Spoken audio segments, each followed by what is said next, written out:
चलो कहाँ तक था हमारा अभी?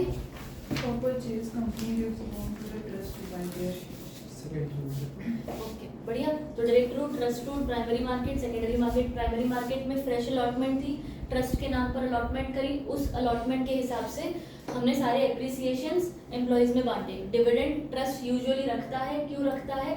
यही मेन पर्पस है कि उनको भी तो कुछ कमाना है, ठीक है।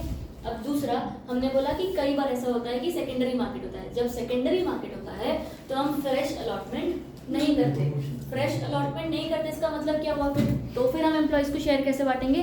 ट्रस्ट को बोलेंगे कि तू मार्केट से एम्प्लॉयज के लिए शेयर्स खरीद, ठीक है। हमने मान लो यहाँ पर जैसे लोन दिया था, अगर हमने मान लो यहीं पर 50 करोड़ का रुपीस का लोन दिया है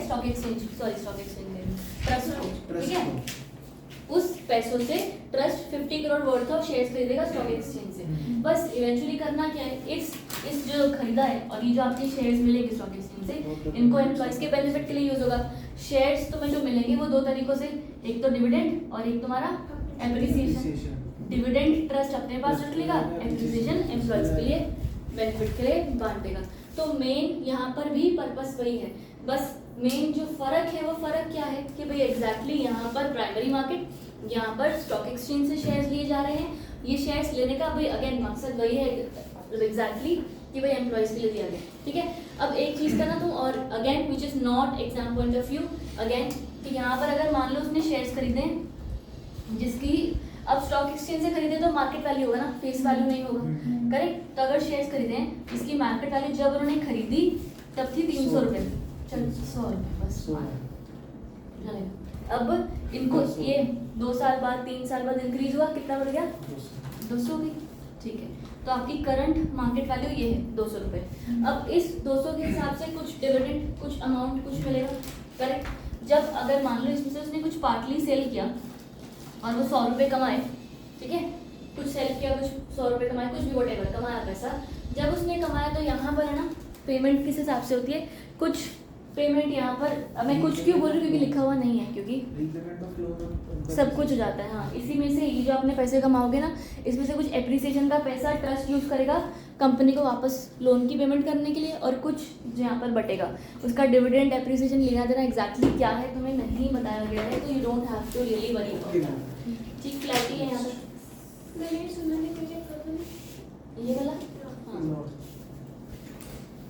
मैम जो ये वाला था एम्प्लॉय बेनिफिट और ये, इसमें हमने कहा था कि डिविडेंड और वो दोनों चीजें इनको मिलती है ना एम्प्लॉयज को, और इस बार में दो डिफरेंट है, एक में मिलती है एक में नहीं मिलती। इसमें बेसिकली नहीं मिलती, लेकिन हम ये लिखते हैं कि दोनों डिविडेंड और लिखा कुछ है ही ना, वो वही वाला एविडेंस लिखा था employ shall not have the right to receive dividend and बस फिर बढ़िया, पर डिविडेंड नहीं मिलना और इसमें भी नहीं मिलना, फिर ये दोनों है तो सारा ही ना, दोनों में नहीं मिलेगा, दोनों में नहीं मिलेगा, ठीक है।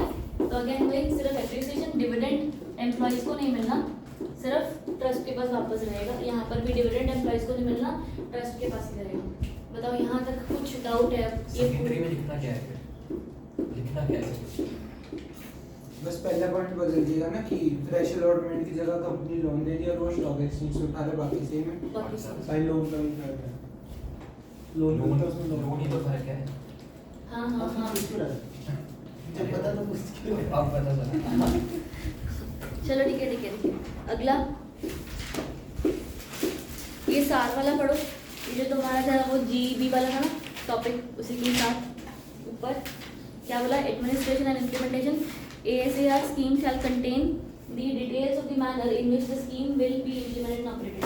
A company shall have the freedom to implement cash settled or equity settled SAR. अच्छा, कैश सेटल्ड इक्विटी सेटल्ड का SAR का कोई मतलब क्या हुआ कि जो भी अभी इवेंचुअली अगर इंसान पैसा कमा रहा है तो किस तरीके से पेमेंट कर रहा है। अगर आप पेमेंट कर रहे हो इक्विटी में एम्प्लॉयज़ को, कोई भी तरीके से इक्विटी में पेमेंट कर रहे हो तो इक्विटी सेटल्ड SAR हो जाएगा। अगर कैश में या appreciation zero in money amount तो बस कैश सेटल्ड SAR हो जाएगा, ठीक है। इसका भी साल में एक स्कीम है स्टॉक एप्रिसिएशन, हाँ जो हमारी प्राइमरी और सेकेंडरी में काम करती है, हाँ इसे पीरी दोनों में काम करती है ना, और ये जीबीएस और आरबीएस में भी शायद, क्योंकि इसमें भी हम एप्रिसिएशन का बेनिफिट दे रहे हैं ना उन्हें। हाँ, पर ये स्कीम का नाम अलग है क्योंकि वो स्कीम में हम, अच्छा ये अलग है इन सब से? हाँ ये सब अलग अलग स्कीम्स है। अब तक तुमने मतलब अब तक हमने 5 स्कीम पढ़ी है, ESOS, ESOP और GBA और ASAR, ठीक है। अच्छा आ रहा है? चल ठीक है यहाँ तक। अब company shall have the freedom to implement cash settle और इक्विटी सेटल चार्ज, जैसे भी उनको बांटना है एम्प्लॉयज़ को वो बांटेंगे। However for the purpose of these regulations reference to SAR shall mean equity settle charge only. कुछ समझ आया? शेयर्स ही खरीदे उसको बेच दो बस यहाँ तक ठीक है। इधर के लिए हम लोग इक्विटी, बट हाउएवर वाला ये बड़ी 4 लाइन नहीं भी लिखोगे। However for the purpose of regulations it is okay, because सार का मतलब समझ, डब्बा पढ़ रही हूँ पहला वाला, इसमें कहाँ है? सेकंड अच्छा, पैराग्राफ। ठीक है, हाँ। No SAR shall be offered unless the disclosures as specified by SEBI in this regard are made by the company to the prospective SAR grantees. SAR grantee कौन? Employees जिनको मिल रहा है। और एक मिनट, restricted। बताओ। मतलब तो लोग कहीं नहीं दे और है सारे same Vesting, there shall be a minimum vesting period of 1 year और बाद में rights of the rights of the SAR holder. The employee shall not have right to receive dividend or to vote or in any manner enjoy the benefits of the shareholder in respect of SAR granted to him or her. बढ़िया।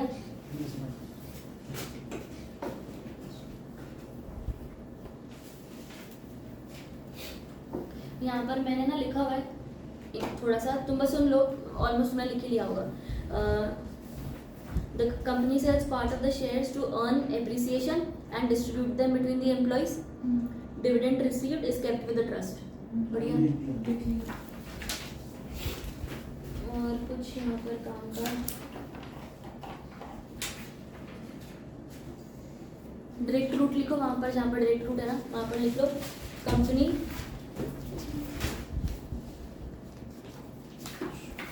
Direct route जहाँ पर था वो जहाँ flow chart में बना लो, जहाँ पर सर्किट सा बना हुआ है।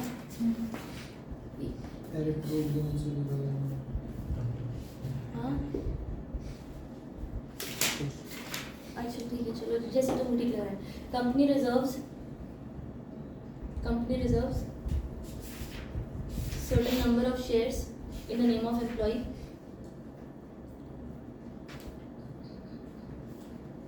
certain number of shares in the name of employees, ठीक है, comma appreciation earned therefrom,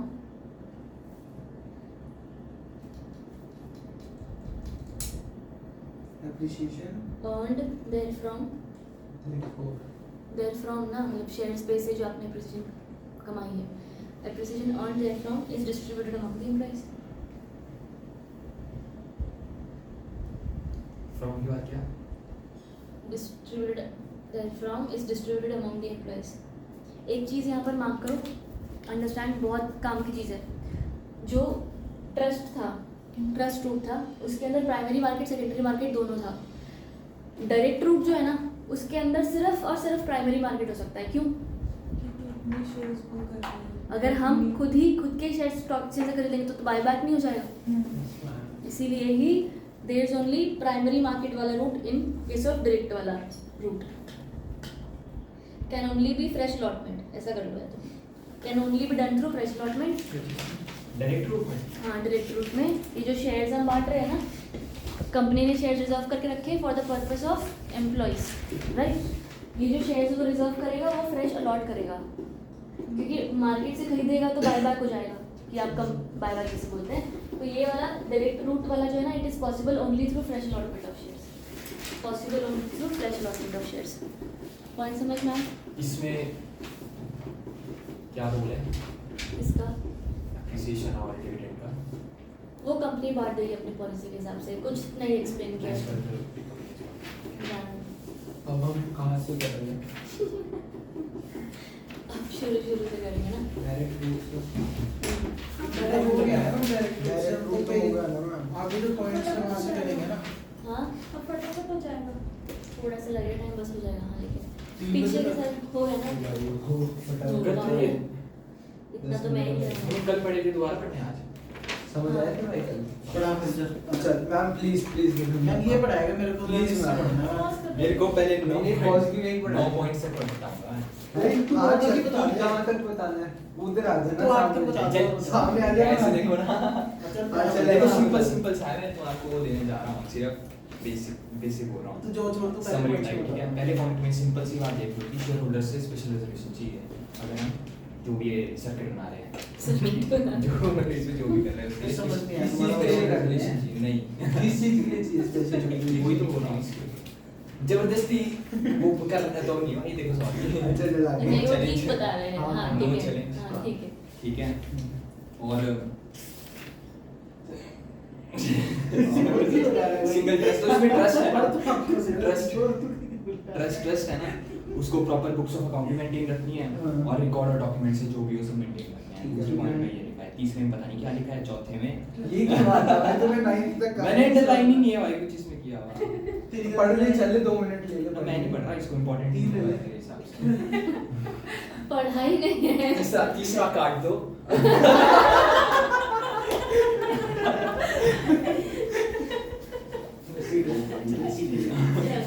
first point अरे मैं बता चलो चलो पैसे लूंगा इसके मैं तो आज ये तीनों स्कीम्स अगर देर से बड़ी तो दिख रहा है हाँ एक तरीके से बोल सकते हैं यस वहाँ पर लेकिन ना कहीं पर भी स्पेसिफिक होना चाहिए और ये डायरेक्ट रूट और ये सब है ना मोस्टली हमें हाँ ऐसे बोलना ही चाहिए कि अगर ट्रस्ट के थ्रू कर रहे तो ये रूट होगा डिग्री की तरह नोट्स पर आ गई तू भी चल याद है गलती से भाई बंदे ने वीडियो देख लिया अच्छा और नहीं थी और नहीं थी मैंने 3 सेकंड में कट कर दिया अब हो ये तेरा किस बंदे की बात कर रहे हैं चलो पहले ये खत्म करते हैं फिर ब्रेक लेंगे ठीक है पहले ये खत्म करते पूरा हैं लेसन खत्म कराऊंगा वहाँ पर हाँ सच में ब्रेक नहीं जीएसटी का यस मैं जीएसटी का भी करके लेते हैं चलो अब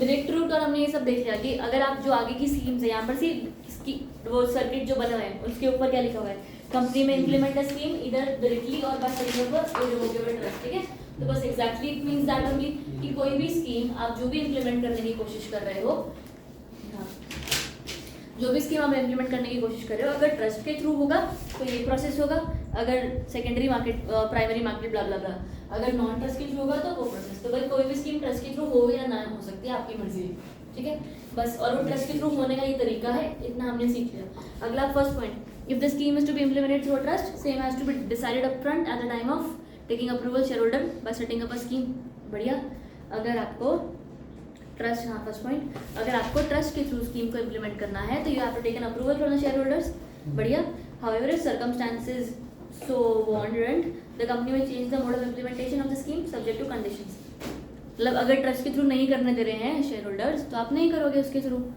अब क्लैरिटी कुछ बन रही है ना तो उन्होंने बोला ये आपको फ्रेश अप्रूवल मतलब अगर वो मोड चेंज करना है हमको तो तभी भी एसआर अप्रूवल को करना है ऐसा स्पेशल रेजोल्यूशन हाँ हाँ हाँ और फर्स्ट वाले approval of the share holders उसका क्या मतलब है ऑर्डिनरी रेजोल्यूशन रहेगा फिर स्पेशल रेजोल्यूशन रहेगा क्या नहीं अप्रूवल बोला है ना फॉर सेटिंग अप 50 और फिर नीचे ही ऐसे स्पेशल रेजोल्यूशन ही बोला है तो तुम अप्रूवल ही लिखो स्पेसिफिक नहीं बोल रखा है ना तो मेरे हिसाब से ऑर्डिनरी है but I don't want to say imply कि ऐसा ही होगा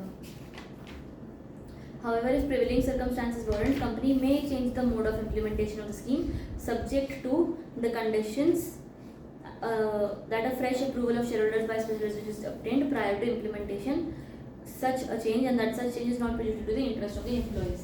बढ़िया आप अपने हिसाब से डिसाइड कर सकते हैं कि आपको अप्रूवल रूट में जाना है अप्रूवल कह रही सॉरी आपको कि इसमें जाना है सेकंड ट्रस्ट वाले तरीके से डायरेक्ट रूट में या तो ट्रस्ट रूट से जाना है आपकी मर्जी है आप जब कुछ चेंज करोगे ट्रस्ट से डायरेक्ट जाओगे डायरेक्ट से ट्रस्ट जाओगे तो फ्रेश अप्रूवल ले लेना रिगार्डिंग कि कहीं ये इंटरेस्ट ऑफ एम्प्लॉयज के खिलाफ तो नहीं जा रहा यहाँ तक ठीक है अगला पॉइंट सिंपल कंपनी में implement several schemes as permitted under these regulations several schemes मतलब जो अब तक हमने सारी स्कीमें पढ़ी है ना वो सारी की सारी स्कीम अगर आपको और एक से ज़्यादा स्कीम्स इंप्लीमेंट करवानी तो सारी स्कीम एक ही ट्रस्ट के थ्रू हो सकती है पॉइंट समझ में आया सारी स्कीम्स एक ही ट्रस्ट के थ्रू हो सकती है बस करने के लिए आपको ध्यान किस चीज़ का रखना पड़ेगा कि आपको हर एक स्कीम के लिए separate books of accounts maintain करनी पड़ेगी आया आप समझ ठीक है separate books of accounts for each such scheme as to explain the transactions बढ़िया third point the trust under which the deed under which trust is formed shall contain provisions of part A schedule 1 सारे recognized stock exchange के provisions हैं ठीक है as per the provisions of recognized stock exchange इतना माफ कर देना trust deed as per the provisions of recognized stock exchange first line और last line में लिखा हुआ है clarity fourth any person can be appointed as a trustee of the trust except in cases where कोई भी बंदा trustee appoint किया trustee कौन होता है ट्रस्ट को मैनेज करने वाला है ना तो वो बंदा तो इंडिपेंडेंट होना चाहिए ना, अगर वो कंपनी का ही बंदा है फिर फायदा क्या है? तो इसलिए कौन सा बंदा ट्रस्टी नहीं है बोल सकता है, कोई भी director, KMP, promoter of the company और its group company including holding subsidiary और any relative of the director, साथ ही साथ कोई भी इंसान जो 10% से ज़्यादा होल्ड करता है। होल्ड करता है। हाउएवर वाला जो पॉइंट है इसका ये कट कर दो। फिफ्थ पॉइंट आ जाओ, the trustee of a trust which is governed under these regulations shall not vote in respect of the shares held by such trust, यानी कि हमने उसके पास कोई वोटिंग राइट नहीं होता। ट्रस्ट के पास, ठीक है, एम्प्लॉयज के, हाँ हाँ Trustee के पास एक ही बात voting है, right हाँ ठीक है ना, ट्रस्टी किसी के पास वोटिंग राइट, एम्प्लॉयज के पास तो है नहीं, उनके पास तो शेयर्स नहीं और इनके पास भी नहीं होगा यहाँ तक, ठीक है। सिक्स्थ पॉइंट आ जाओ, the trustee should ensure that the requisite approval from the shareholders has been obtained by the company in order to enable the trust to implement scheme and undertake secondary acquisition for the purpose of schemes. ये तो कोई special resolution वाला point नहीं होगा। पर requisite approval ले रहे हैं, क्यों? सेकेंडरी करना है ना, सब लोन वोन देना है तो उसका अप्रूवल ले रहे हैं। Trustee should ensure that the requisite approval for the shareholders has been obtained by the company in order to enable the trust to implement scheme and undertake secondary acquisition. ठीक है, अब सेंस बनी। अगला, the trust shall not deal in derivatives, और वो derivative based transactions ये हमने देखा था, फ्यूचर अलाउड नहीं है उसको, ठीक है। 8th वाला पॉइंट, काट दे। नहीं ये सेकंड लाइन देखो ना, सिंपल लिखा है, कंपनी में lend money to trust on appropriate terms and conditions to acquire the shares either through new issue or secondary acquisition, जो भी तरीके से। मनी जैसे हमने डेरिवेटिव वाला चैप्टर पढ़ लिया। मनी लिख सकते हो ना। बहुत बेहतर। मनी से Lastly, for the purpose of disclosures to the recognized stock exchange, the shareholding of the trust shall be shown as non-promoter, non-public. Non-promoter मतलब promoters तो नहीं खरीद सकते ना इसको, promoter के लिए तो नहीं है। वोटर भी ना पब्लिक Non-public का मतलब क्यों लिखा हुआ है? क्योंकि voting rights नहीं है, no voting rights, ठीक है। Non-promoter, non-public implies there is no voting rights. Clarity यहाँ तक। अगला आओ 10th point आओ। Secondary acquisition is in a financial year by the trust shall not exceed 2% of the paid up equity capital of the company at the end of the previous financial year. 2% ज़्यादा नहीं। Explanation काट दें। Explanation रहने दो, काटो मत पढ़ो, रहने दो ना, ठीक है। 10th, सेकेंडरी एक्विजिशन में आप कितना खरीदोगे? नॉट मोर देन 2%, ठीक है, ऑफ क्या द चीज़ है? सेकेंडरी से। अच्छा, मार्केट से हम खरीद रहे 2% पेड अप कैपिटल का नहीं खरीद, नहीं। पेड अप पिछले फाइनेंशियल ईयर का। पिछले फाइनेंशियल की पेड अप इक्विटी कैपिटल का 2% से ऊपर नहीं खरीदा जाएगा। 11th, the total number of shares under secondary acquisition held by trust shall not at no point of time exceed the below mentioned limit as a percentage, bracket close, ठीक है, यहाँ तक समझ में आया। अब below mentioned limit क्या है? ये सारी for the schemes enumerated in part A, B, C of chapter 30, तो 5% बोला, तो जो पार्ट A है ना वहाँ पर ESOP लिखो, मतलब इसके लिए 5% कर सकते हैं सेकेंडरी मार्केट से, ये किस चीज़ के लिए बता रहे हैं? टोटल नंबर ऑफ शेयर्स की बता रहे हैं ना। 2% तो इक्विटी कैपिटल बोला, देख ऊपर 2% of the paid up equity capital of the company, company की 2% से बढ़ाना नहीं है कभी भी सेकेंडरी एक्विजिशन के अंदर। और यहाँ पर बोला total number of shares under secondary acquisition held by trust shall at no point exceed the below mention limit, कि आपका जो ट्रस्ट जो अभी सेकेंडरी एक्विजिशन कर रहा है वो आपका 2% ऑफ ये आई थिंक अमाउंट तो of the paid up capital of the company से ऊपर नहीं जाना चाहिए, यही बोला है ना। ये कैसे गड़बड़ नहीं है? Salary acquisition trust shall not exceed 2% of the paid up capital of the company at the end of the party chapter में कौन सा है? बता रही हूँ। Total number of shares and secondary acquisition held by trust shall at no point of time exceed the limit as a percentage. Total acquisition 2% के ऊपर और इनकी कल्ली 5%, तो ये कैसे पॉसिबल होता है? 2% का 5% नहीं, परसेंटेज लिखा है ना, shall not exceed below mentioned limits as a percentage of the paid up equity capital of the company at the end of the financial year prior to the year.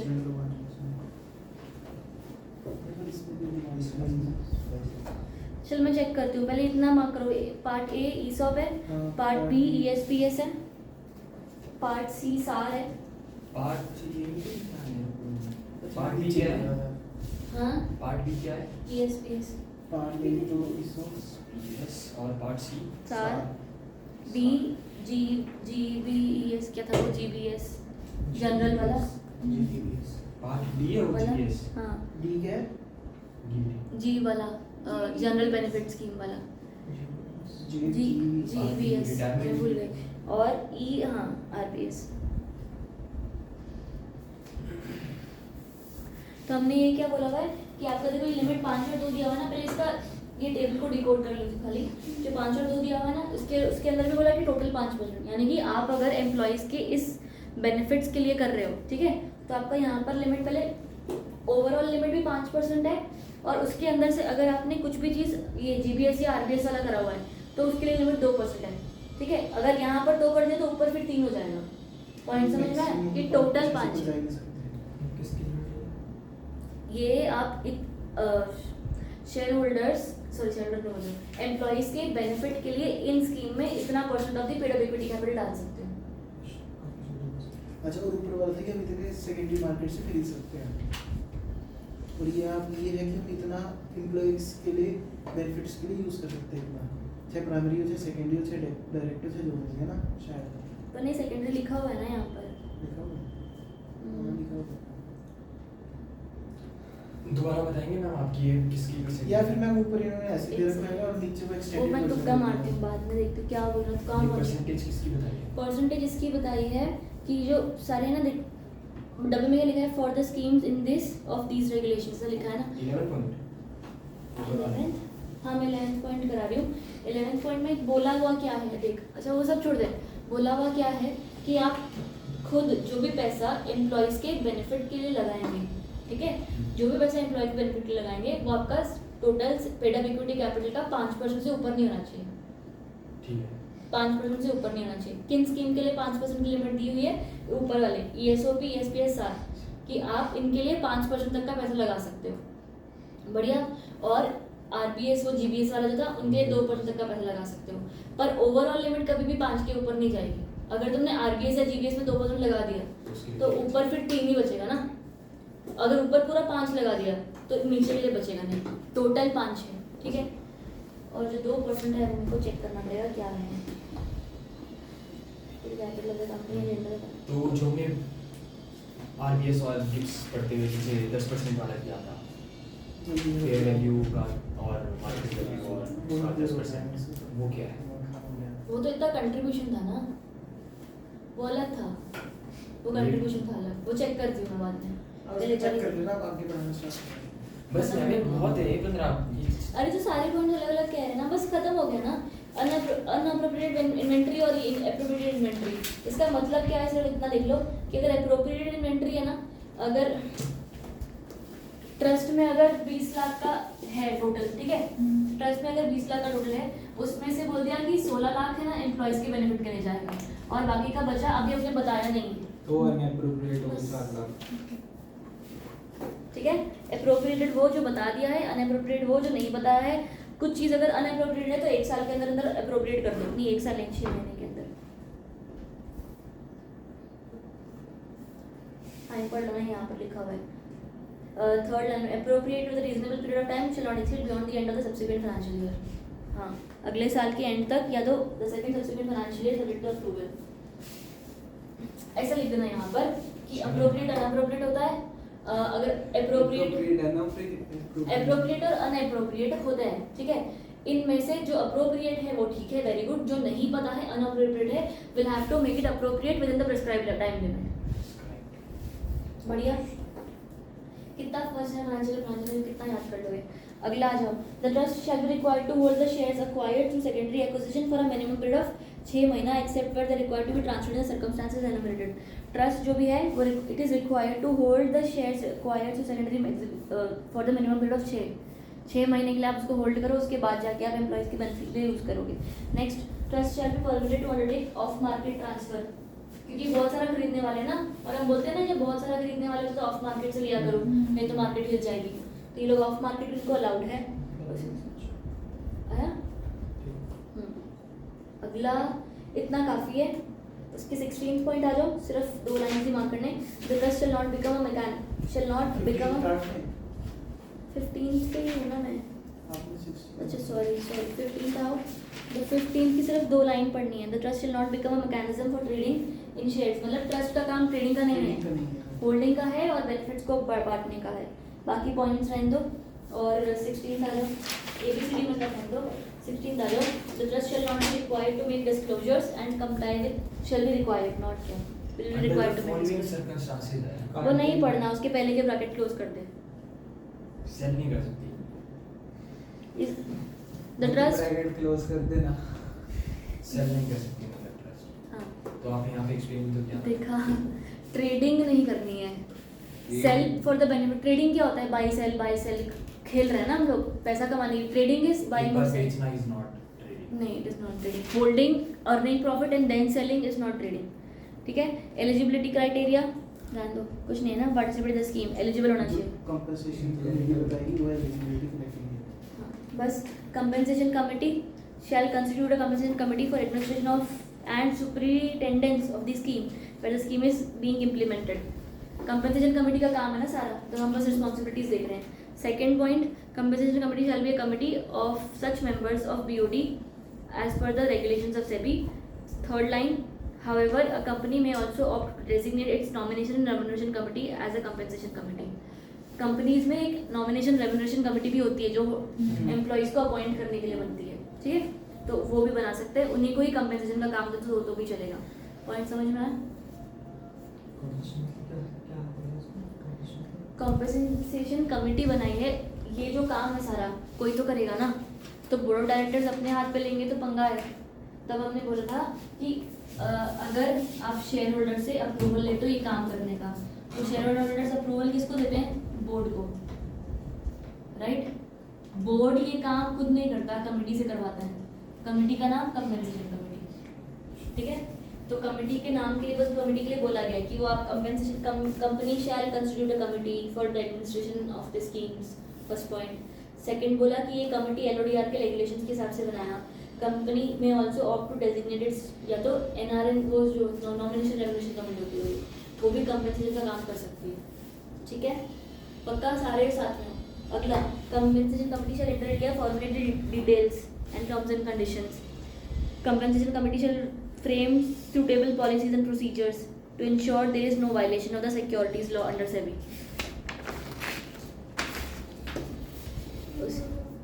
Share holder approval तो लेना ही है ना किसके लिए?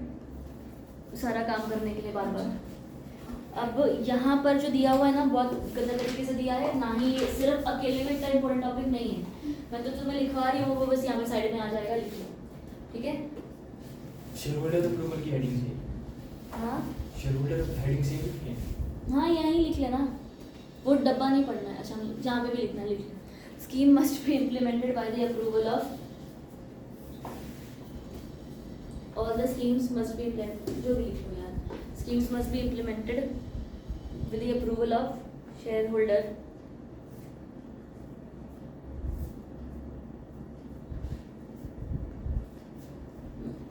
remembered with the approval of shareholders, full stop. साथ ही साथ next point जैसा आ जाएगा, any variation in the scheme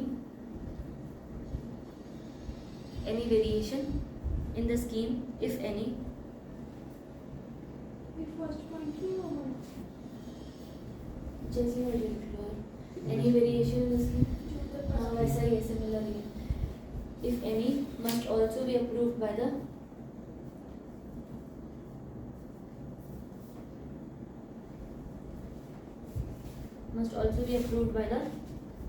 shareholders. ध्यान रखिएगा.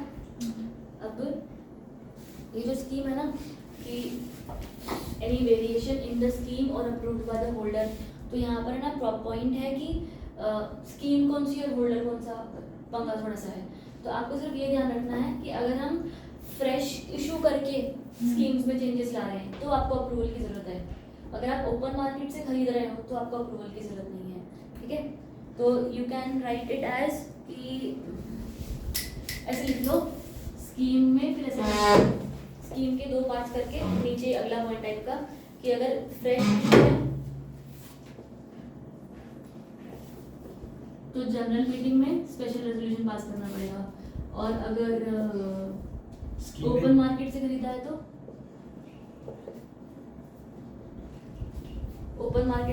तो no shareholder approval required.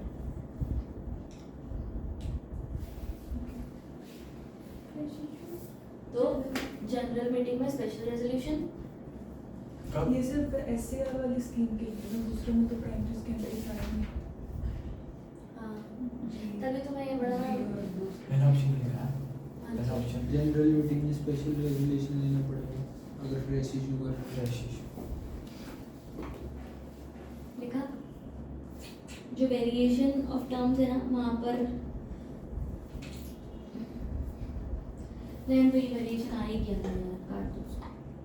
क्या कर दो?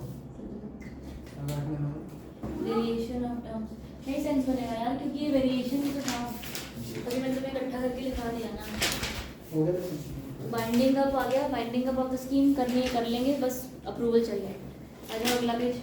इन केस ऑफ वही पढ़ रहे हैं ना, in case of binding up scheme में be implemented by company the excess money और शेयर्स बाइंडिंग अप हो रहा है, पैसा तुम्हारे पास पड़ा हुआ है तो क्या करोगे आप? पैसे का अगर पड़ा हुआ एक्स्ट्रा तो रिफंड कर दो, नहीं तो और मांग लो या जो भी आपको करना पड़ेगा।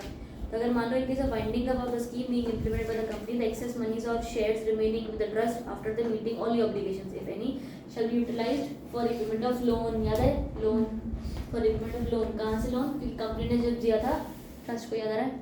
ये वाला लोन। हाँ वेरी गुड। तो अब for the repayment of loan by way of distribution of employees sorry or by way of distribution to employees or subject to approval of the shareholders be transferred to another scheme under these regulations। बढ़िया। और non transferability ये इसमें दिया हुआ है सिर्फ सार, वहाँ पर लिख लो नॉन ट्रांसफरेबिलिटी में सिर्फ सार के लिए है ये सब कुछ, नॉन ट्रांसफरेबिलिटी वाला। इसमें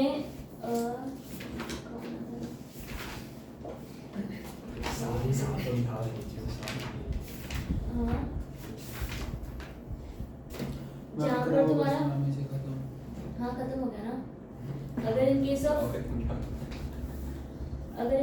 ऑफ डेथ है वहाँ पर लिखा है, सॉरी थर्ड लाइन में डेथ लिखा है, जो लीगल हेड्स है मार्क कर लो ना, लास्ट लाइन में लीगल हेड्स लिखा हुआ है। डेथ विद लीगल हायर्स को मिलता है हमेशा। हाँ अगर परमानेंट इनकैपेसिटी है तो उसी के पास रहेगा फोर्थ पॉइंट में। इन case of resignation termination before option exercise किया तो फिर लैप्स हो जाएगा। ये कहाँ लिखा जॉब बोला? एक्सपायर हो जाएगा लास्ट पॉइंट में।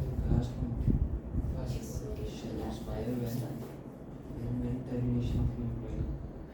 ओके। और सेकंड पॉइंट में तुम्हारा लिखा हुआ है कि अगर मॉर्गेज हाइपोथिकेट नहीं कर सकते इनको, ये एम्प्लॉय नहीं कर सकता या फिर सार नहीं कर सकता? सार तो साथ स्कीम है ना, के लिए ही है। स्कीम है हाँ। एम्प्लॉयज को अगर मिल जाएगा ऑप्शन। अच्छा ठीक है। और फर्स्ट में no person other than second line में first point second line no person other than the employ to whom the options are or other benefit is granted shall be entitled to the benefit arising out of such options are or any other benefit।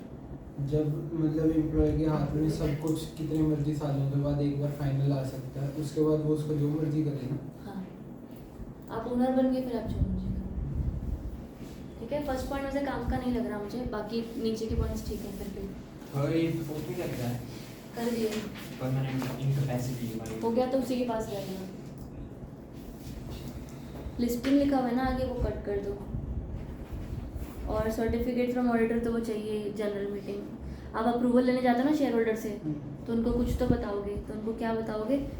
Secretary auditor का report कि सब कुछ in accordance with the compliance से सब कुछ किया हुआ है। डिस्क्लोजर करना है कुछ नहीं, ठीक है as per the companies act. Done.